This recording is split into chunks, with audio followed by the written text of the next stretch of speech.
In today's video, I'm going to teach you how to master a beat in BandLab. By the end, you'll know how to prepare your mix, set up a master track, and use a limiter and EQ to get a clean, loud, and polished result that translates well on different speakers. First, let's get your mix ready before you touch any mastering tools. Make sure the core elements, kick, bass, melodies, and vocals, are balanced so nothing is fighting for space. If something feels too loud, fix it at the track level instead of forcing it later.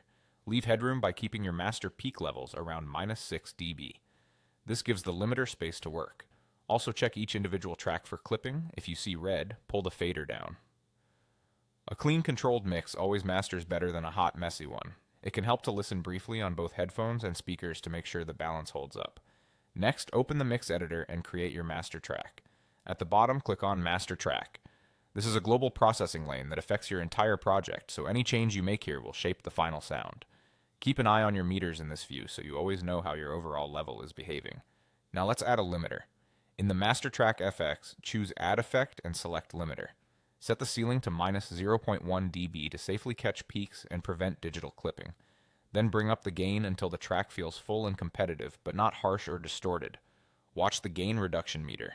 If it's clamping down heavily, you're pushing too hard. A few decibels of limiting usually sounds tight and punchy. If you hear pumping or the kick loses impact, back off the gain or lower your individual track levels to give the limiter more room to breathe.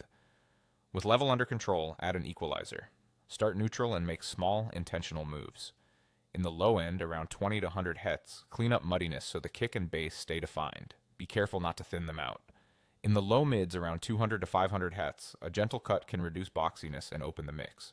In the high mids, roughly 2 to 5 kHz, a subtle boost can add presence and clarity to vocals and leads. Go easy to avoid harshness. Finally, in the highs from 8 to 12 kHz, a light lift can add air and brightness. Keep adjustments within plus or minus 2 to 4 dB, and A/B your changes to confirm they help rather than just make things louder. That's it. Prepare a balanced mix, set up your master track, use the limiter for controlled loudness, and refine with tasteful EQ for a polished finish.